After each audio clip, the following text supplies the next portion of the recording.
All right, hi everyone. My name is Emily Naoum. I am a critical care and obstetric anesthesiologist at Mass General.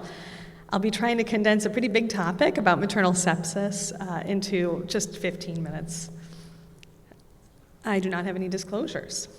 So what I plan to touch on in this talk today is how common sepsis is in our obstetric patients, the causes of sepsis, why it's really hard to identify, and the main points of management so we can see what areas can we really work on, because we can work on them to do better in caring for these patients. So what is sepsis? This definition of sepsis listed here, sepsis 3, is from the general population, and it has really evolved over the last 3 decades. Currently, we're using the sepsis 3 definition, which is just life-threatening organ dysfunction caused by dysregulated host response to infection. So maternal sepsis, in our population we use the WHO definition most commonly. It's very closely aligned with sepsis 3, but you can see it adds the association of the peripartum period. So this is what sepsis is. How common is it? Well, determining just how frequent it is in our population is really hard because we've changed the definition of sepsis over the last 3 decades.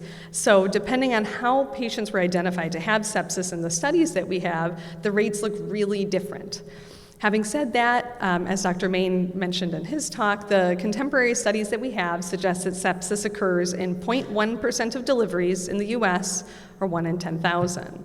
Although this might sound rare, in studies of maternal ICU admissions, sepsis contributes to up to 1/4 of ICU admissions, and those requirements seem to be increasing in the most recent studies. Beyond ICU admission, we know that sepsis contributes to a substantial chunk of severe maternal morbidity and mortality. Embrace UK, which was mentioned earlier, it's a collaborative that reports on maternal deaths and morbidity in the UK and Ireland, and it provides amazing data as to trends in maternal complications. As you can see from this figure, from the 2023 report, maternal mortality from infectious causes has not improved at all over the last decade, despite efforts to identify and treat sepsis more aggressively.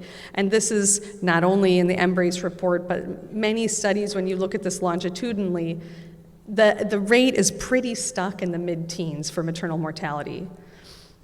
This figure from the 2024 Embrace report shows that sepsis is the 5th leading cause of maternal death overall between 2020 and 2022. And so if you're thinking, we're America and we're different than the UK, well, think again. Our data from the CDC demonstrates sepsis was the 3rd leading cause of maternal death in 2020. And other epidemiologic studies have shown this rate has been flat. So again, 10 to 15% of maternal deaths are related to sepsis. So this is really important and a big chunk of maternal deaths that we can prevent. So what causes maternal sepsis? The most common cause does differ between studies, and in women who are pregnant, the primary source of sepsis is more likely to be pneumonia or urinary tract infection.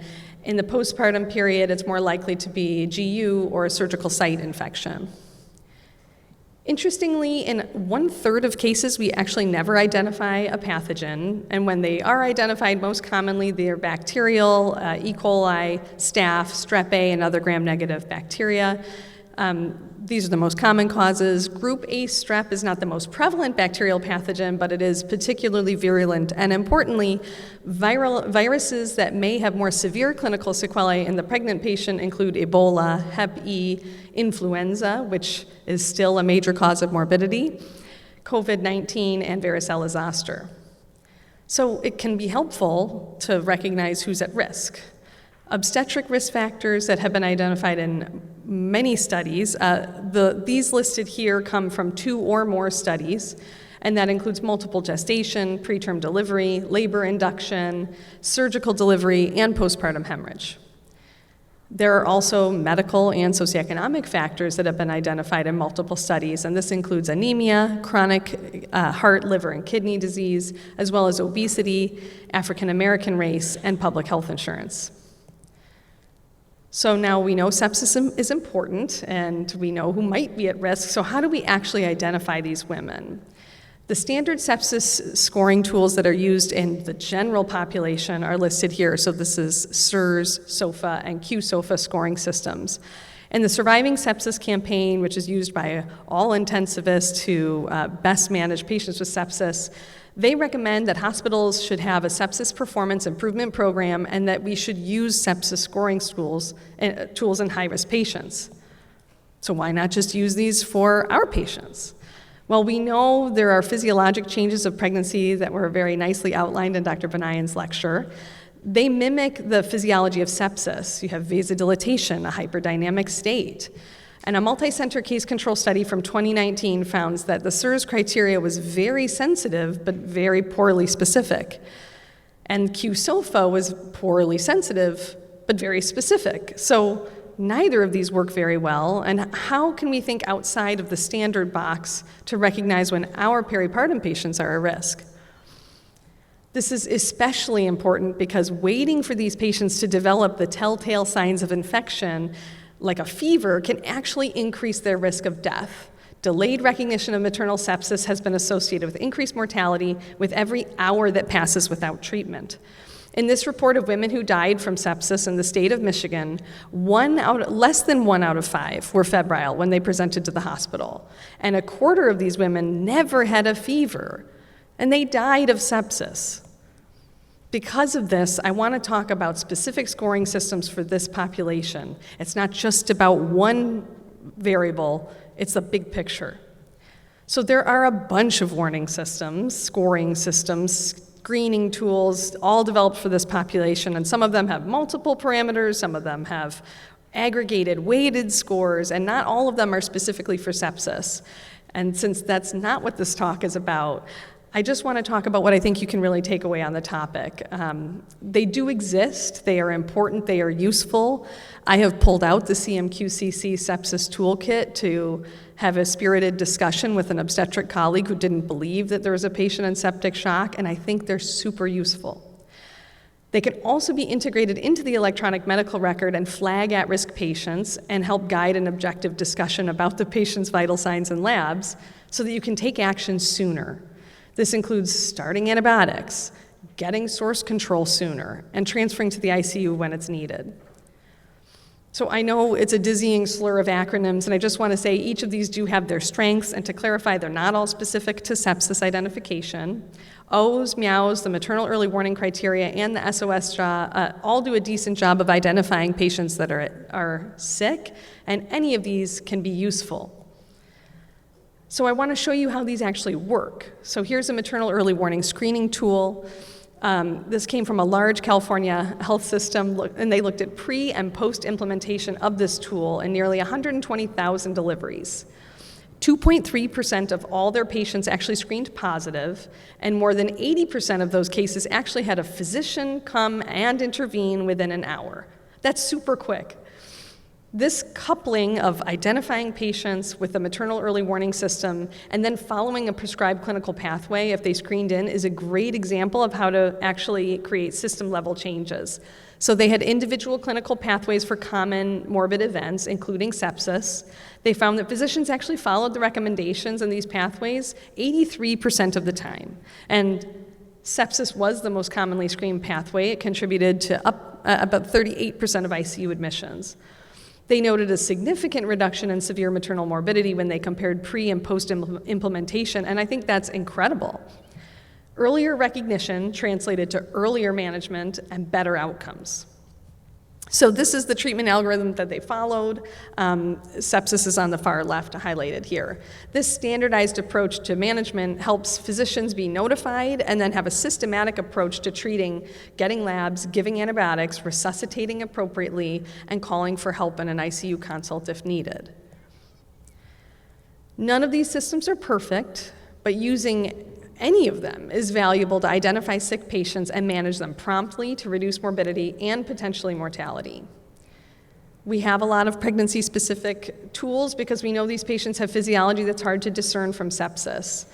Vasodilatation with a slightly increased heart rate and respiratory rate, those are normal in pregnancy, and actually the literature has shown that a lactate elevation in labor can be normal. Pregnancy-specific warning systems do help to identify these patients at risk, and maintaining a high level of suspicion for infection is critical. These patients look so good as they're developing septic shock, and our responsibility is to act early. So managing pregnant patients, just to briefly touch on what could be a talk on its own. Pregnant patients with sepsis can be managed very similarly to non-pregnant patients. Antibiotics is key. Antibiotics targeted to either your suspected source or broad-spectrum antibiotics should be given as soon as possible. Delayed administration of antibiotics more than an hour is associated with increased mortality in both the obstetrical population and general population. The EMBRACE study from 2023 highlights that up to 3/4 of maternal deaths from infectious causes were considered to be preventable, and this is simply too high to ignore. So as we look for areas to improve, the studies show that we just need to open our eyes and see these patients. We're generally slow to act. Whether it's on the labor floor or in the clinic postpartum, it's really hard to recognize infection. And we know that we're slow to transfer to the ICU, slow to write for the antibiotics, slow to get those antibiotics to the floor, and slow to get them into the patient. So to really hammer it home, the antibiotics need to get in as soon as possible. It's so important. 2 large retrospective studies found that only 10 to 13% of patients received antibiotics within an hour. And even when you had an ID specialist, only 2/3 of them had appropriate antibiotic coverage. So of course we want to be good stewards. And to all my pharmacy friends, I am a good antibiotic steward. But when it comes to these patients, every minute, every hour counts. Beyond the individuals and teams that care for these patients, our systems can work to drive down the rate of morbidity and death from sepsis. Multidisciplinary reviews for systems improvements should be conducted for cases of maternal sepsis to really look and critically evaluate that screening program, how the quality of care that patient received chalks up, and whether bias may have affected care. Process mapping may aid in identifying gaps, trends, and measuring change. And finally, collaborating can help smaller centers capture and review what is a relatively rare event to improve their management and outcomes. Finally, other opportunities for improvement in this realm include simulation, which has been shown to increase medical knowledge of providers who participate. Cognitive aids may help providers think of sepsis and then approach it systematically. And I know I shouldn't have left it to the last slide, but I did. We should empower our patients to know what is and is not normal for them, recognize the signs of infection, and present to a medical provider as early as possible for evaluation, and we should listen to them. I really appreciate being able to give this talk about an important source of maternal morbidity, and I hope it's been helpful to highlight key points that we can work on to improve patient outcomes. Despite our increased awareness of maternal sepsis, morbidity has not decreased, and making the diagnosis can be challenging. So be suspicious, use maternal early warning systems, and act quickly, act collaboratively to provide the best care to these patients. Thank you so much.